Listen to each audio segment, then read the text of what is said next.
Welcome back to Courtroom Chronicles, where today's case dives straight into the chaos of Jeffrey Stark, a man facing allegations that go far beyond paperwork and technicalities. What starts as routine corrections to court records quickly spirals into a battle of credibility, legal maneuvering, and raw emotion. You'll see defense attorneys fighting over scoring guidelines, a victim delivering a chilling first-hand account of violence, and a judge who's not afraid to call out lies in open court. But here's the question I want you to keep in mind. When testimony shifts and the story changes, who should the court believe? The official reports, the attorneys, or the victim herself? Let's get into it. This is case number 24-3984FH.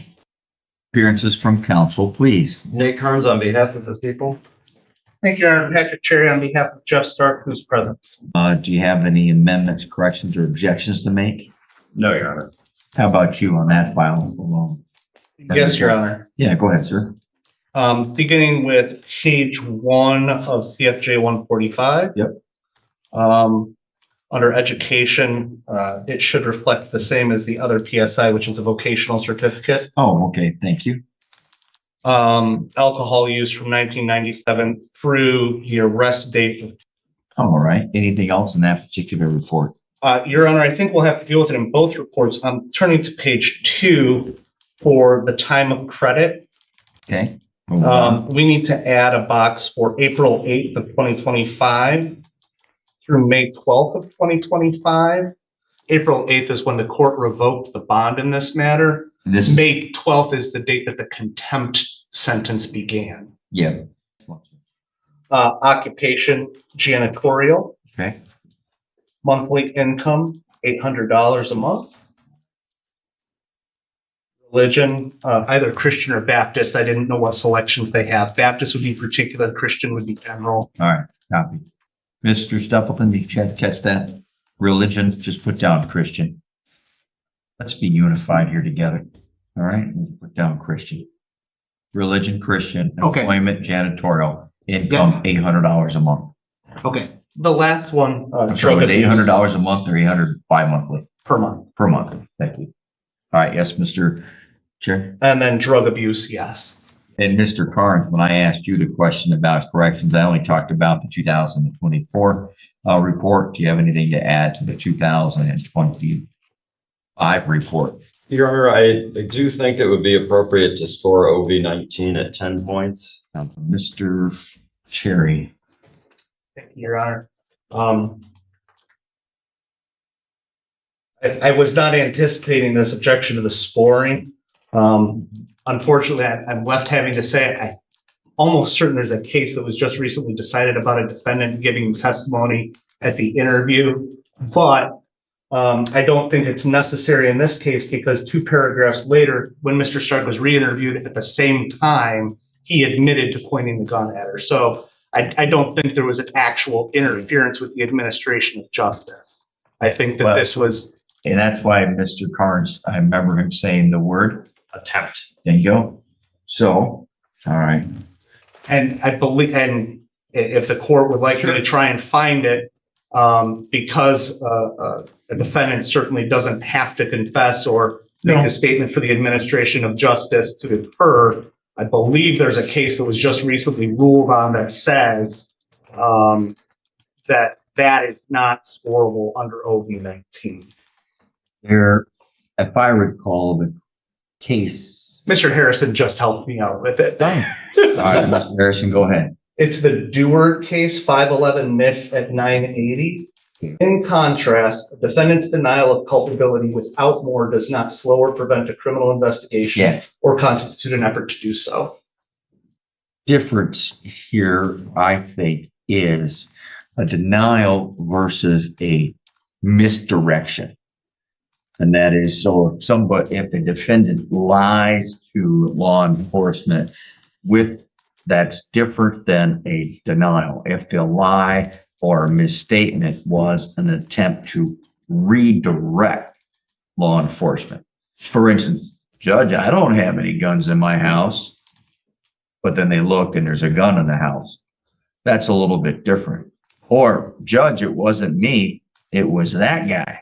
And then they go, that's a little bit different because they're trying to actually impact or redirect versus a general denial, is my understanding. So the court will deny the challenge for offense variable 19, although it's a good question. And I do appreciate counsel reviewing the guidelines. Clarifying the denial, does that mean we're not scoring it?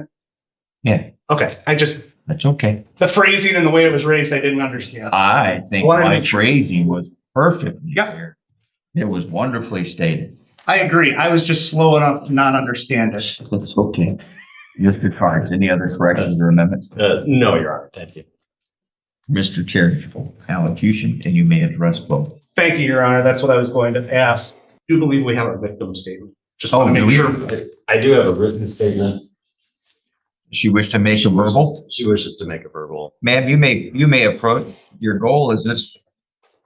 If you wish to bring somebody up with you for comfort, that's appropriate. No worries.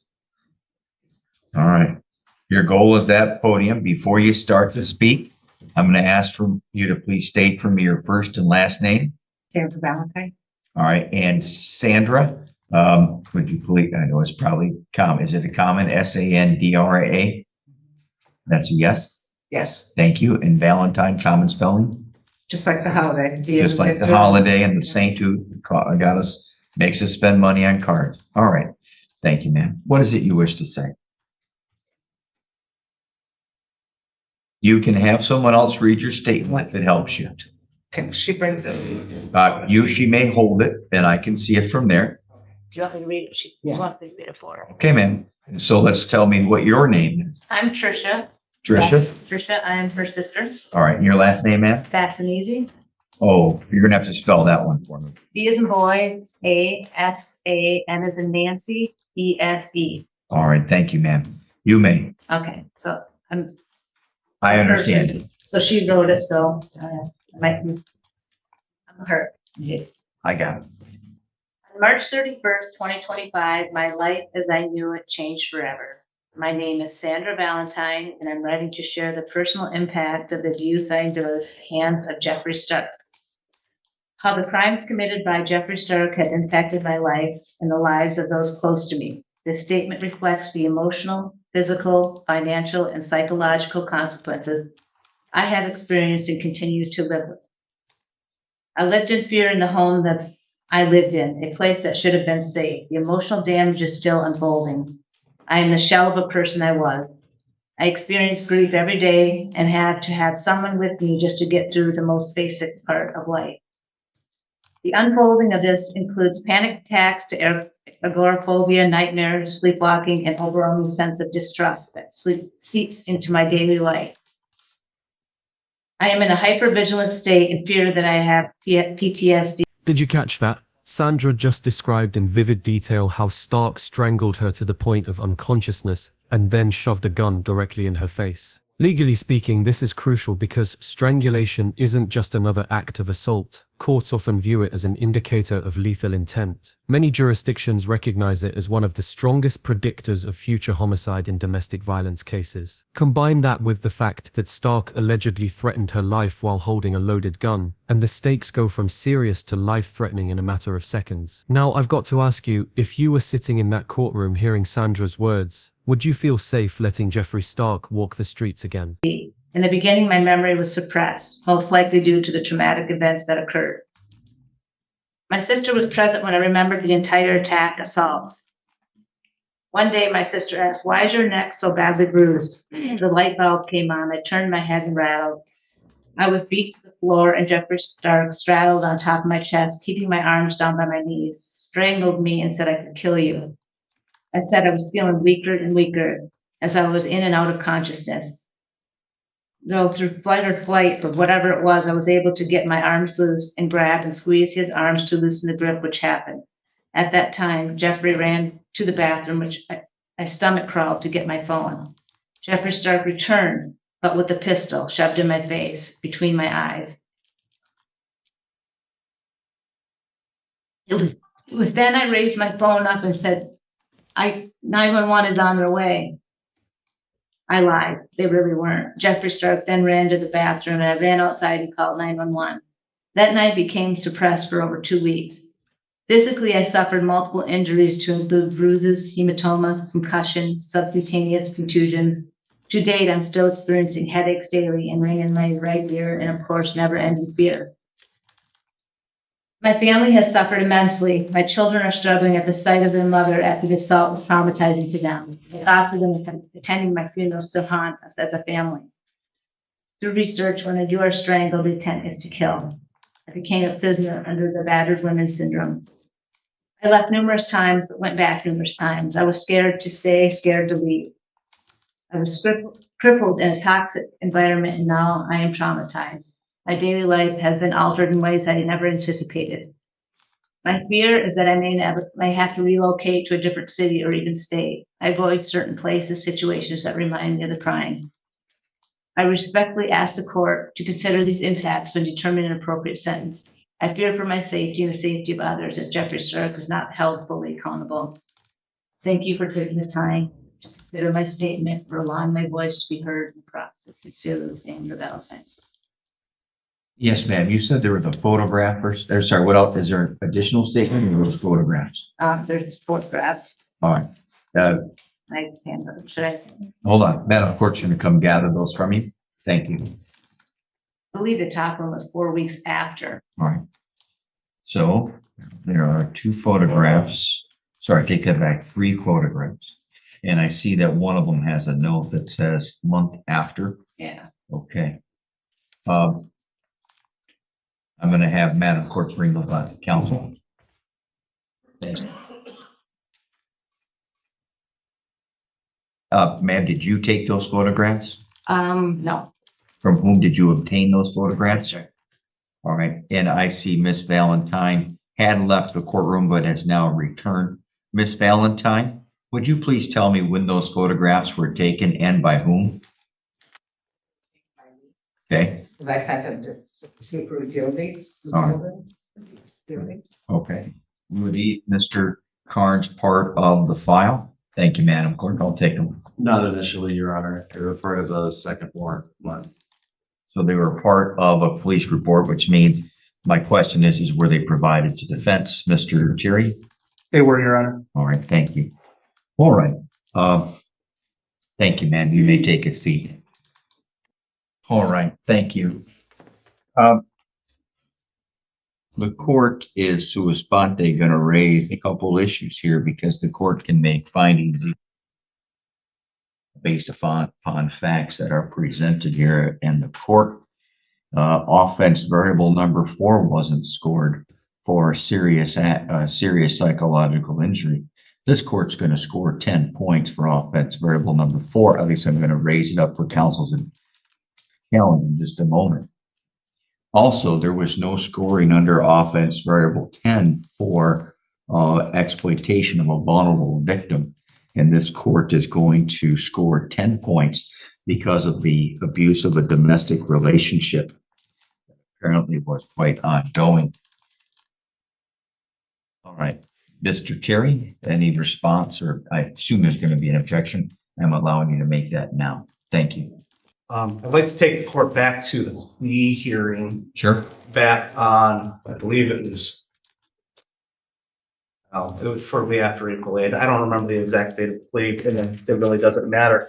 At that time, the court may remember that both the prosecutor and I represented to the court that, because the court inquired when we were entering the plea, how this assault began, right? What was going on? And even the PSI report outlines the argument began when Ms. Valentine initiated it over whether or not Mr. Stark was seeing another woman or talking to other women on Facebook. It then turned into a mutual altercation, and at the time, the prosecutor was even contemplating issuing charges against Ms. Valentine. There was also a destroyed cell phone of Mr. Stark's, which it could not be established exactly who broke the cell phone, whether it was Ms. Valentine or Mr. Stark. However, this conviction in the 2025 case arose because Mr. Stark escalated that mutual assault by raising a gun and therefore committing the attempted felonious assault. And so I think that the scoring of OB10 mischaracterizes the, Would you like to present evidence? I don't care what the attorneys tell me, because I'm quite confident that the rules all tell me that whatever the attorneys tell me is not evidence. I now have evidence that the prosecution has brought up here through the victim's advocate, and the victim, she was able to testify and provide statements, which the law allows, and she has now characterized it much differently, which means I can now make a finding that she was physically abused, that she was psychologically injured. And now, by the way, I will note, let's think this all the way through. Even if I do score it, because you guys have cut this deal for an attempted, we're at an H grid. The offense variables won't actually change the scoring. So I'll tell you what, I won't change the scoring, but I sure as heck am going to reference it and use it as my sentencing causes. I now have testimony, and I will base my sentence on what she said, not how it was characterized by the defense counsel or the prosecutor, or based necessarily even the defendant. I now have that this caused serious psychological injury and physical harm. All right, I won't score it. Thank you. But I'm going to reference it, and it's going to be used as a basis for my sentence. Thank you. All right, I won't score it. We'll leave it alone. It's still at OV 20 points, which is the max for a Class 8. All right. Allocution, Mr. Cherry. Your Honor, just prior to December of 2021, and I'm beginning with the 2024 file just so I can move in a corresponding manner. Mr. Stark divorced from his ex-wife and didn't seek any type of treatment, didn't get any help, didn't pursue the mental health issues that he needed to at that time. We then see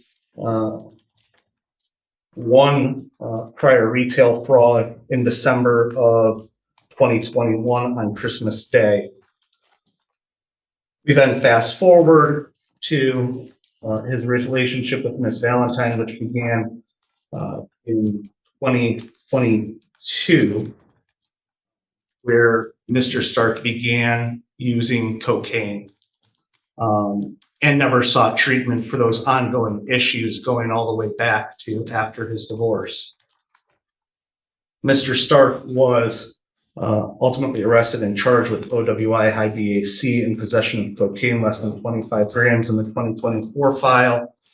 During that course of that case, in addition to the jail credit that he had, he also went to rehab for 30 days. And I'm going to deal with this case separately because I think it's very different than the other case. Because even when he's arrested for the felonious assault, much to many of our surprise at the hearing when we entered the plea, there was no alcohol or drugs involved.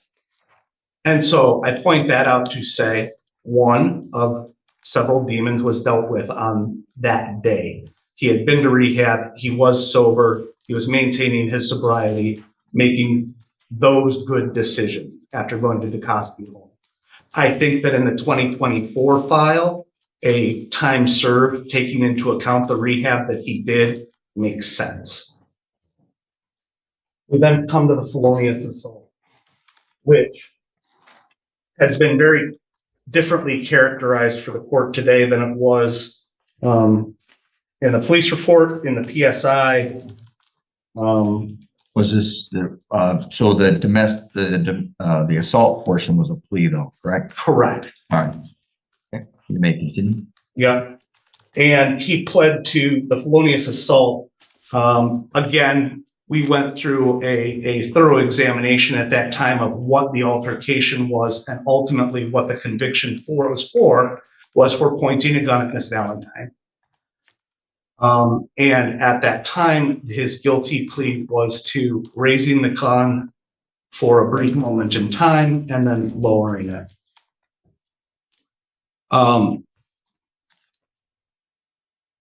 Don't have anything else to say about Miss Valentine's statement here today, other than it is different than the police report, the PSI, and the representations made by the prosecution and I, which is what it is. Mr. Stark has appeared for court at all times.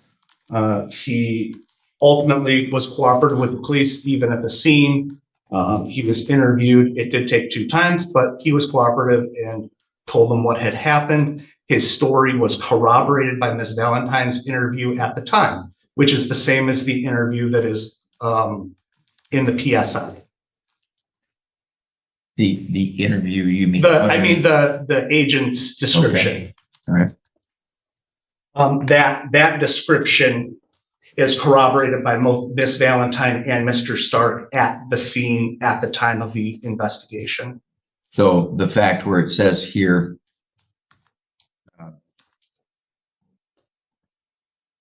so the statement here is that the argument escalated, he became physical.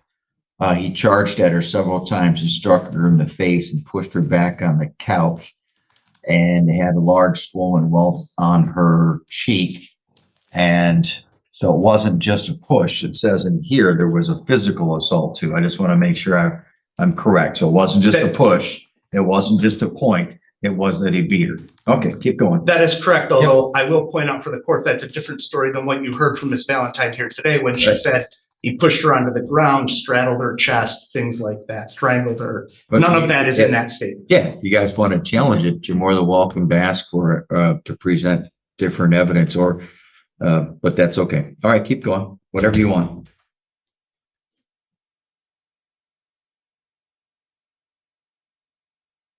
Thank you, Your Honor. All right, thank you. Mr. Carnes? Thank you, Your Honor. Last week, I recall you mentioning the cycle of domestic violence. Mhm.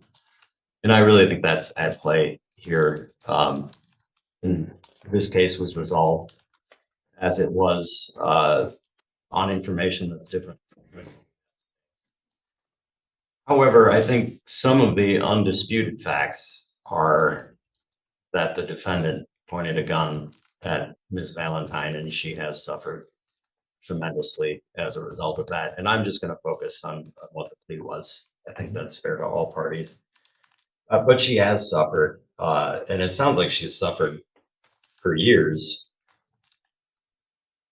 and is finally coming to terms with it. And I understand she's making some positive steps.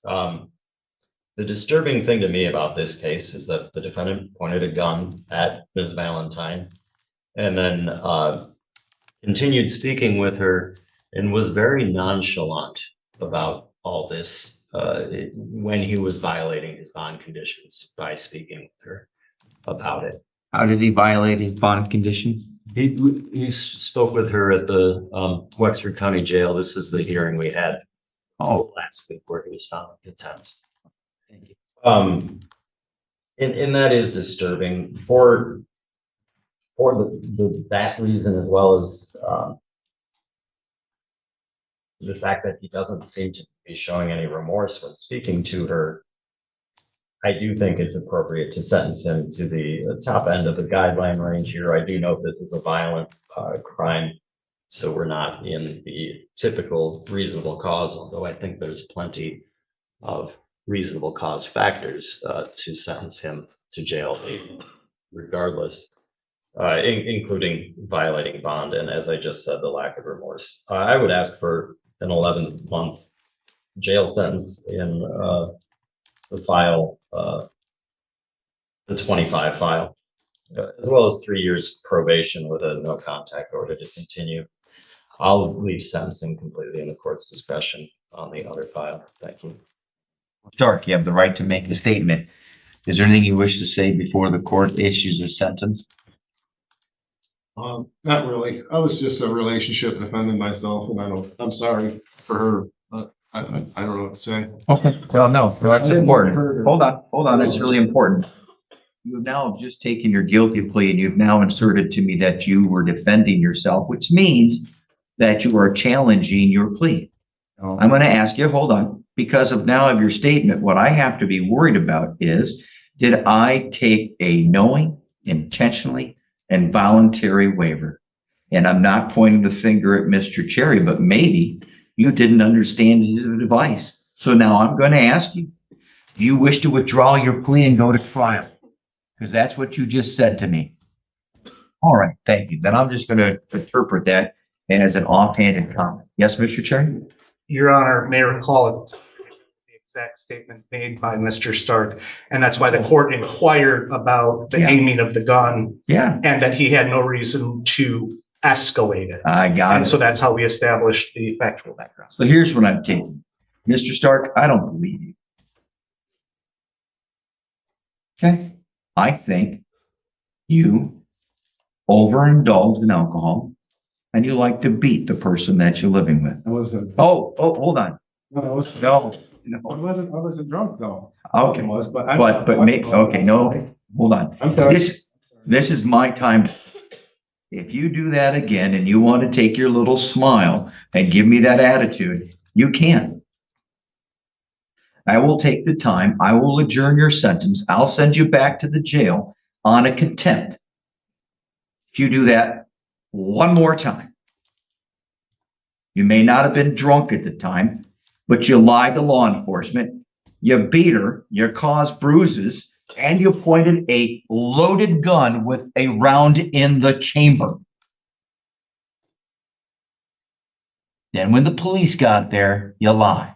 And then when the police got there, you pointed the finger to her and said that it was her fault.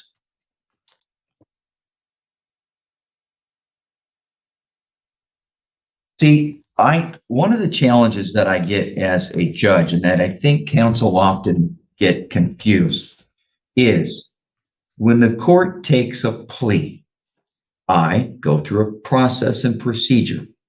I do not. No judge gets to say, I think this plea is a great idea, or I think this plea is a bad plea, especially because at that time, I do not know the facts of the case until I get a report like this. It is at this moment in time, at sentencing, the case is then given to the court. And it's at this time I get to apply my discretion. I know attorneys might, and I'm not trying to pick on these attorneys because it's not their fault. They often think, Judge, this is my case, my ownership, but not anymore. It is now my case. By the way, if anybody wishes to challenge, and this is what I opened up a moment ago, if you all wish to challenge the contents and the accuracy of a PSI, you can do so. And I opened it up and said, if you would like to challenge it, you can. The defense didn't, which is probably a good choice because they have foregone that process and procedure. I have allowed both parties to now give me the case for my exercise of judicial discretion. I don't care if what her statement does or doesn't compare to the state. No one gave it to me. I gave you all the opportunity. You all let it go by. It's now my case. That right there was what you needed to see. And by the way, if this was in the police report, like I asked, I don't care if the parties told me that what they try to sugarcoat it and make it sound differently. I didn't get to see that picture. I have now, Mr. Stark.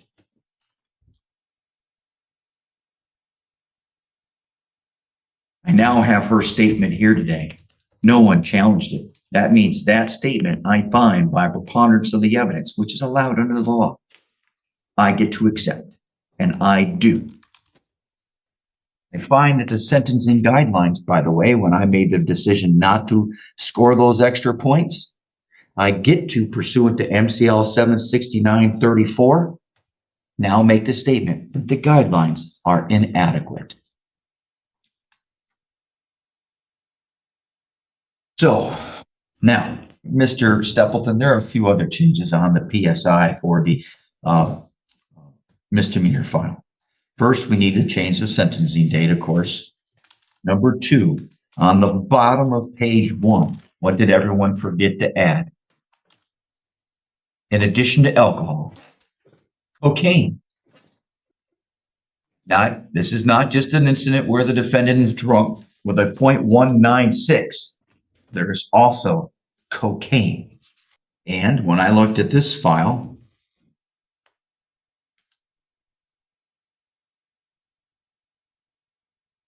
circle the 0.196. I know he had a PBT, but that's inadmissible. He had a 0.196 blood alcohol level. It appears to be that the defendant is suffering from substance use issue. I'll note that in the past, in the 2022 case, that occurred while he was on bond. So he had a retail fraud charge in 2021. And then while he was on bond, within 2 months, he picked up a charge, but I'll note that it was dismissed. So actually, I'm not going to count that. But now I look at the current case, and I'm quite concerned here. Plus, I note that the defendant violated the bond in the other case in the 2025, which makes me wonder if he is going to be able to comply. Well, I'm going to tell you, in that particular file, I'm going to make this sentence pretty simple. In that file, the court assesses two $50 state minimum fees, one $75 crime victims' right fund fee. There is no attorney fee since Mr. Chury has been retained. There will be, however, a court cost of $150. I'm going to add and these are just fines and costs. I'm going to add a $500 fine. And were there any other fees in that file? It seems like there should be, because it should be. What's your prosecution fee, Mr. Carr? $100, Your Honor. I'd also request a $200 restitution to the Michigan State Police. We will establish those two. So it's $100 to the prosecutors and $200 to the Michigan State Police for their response and prosecution of the case pursuant to the law. And I've already established the fines and costs. The court will place the defendant upon a period of probation for 18 months. The court adopts the terms and conditions for probation that are listed on CFJ 145, pages 2 and 3. Court finds, again, that those terms and conditions are well suited for this particular kind of case involving controlled substances. As to any period of confinement, the court is going to sentence the day for both counts to 68 days with 68 days of credit. Now, as to the other file, let's go ahead and comment a little bit further. I have a conflict here. I'm being told, and I don't think Mr. Chairman is saying this, and I'm not blaming him. He's doing a great job today advocating on behalf of his client. I'll note here, he didn't take much accountability. No, he doesn't have to.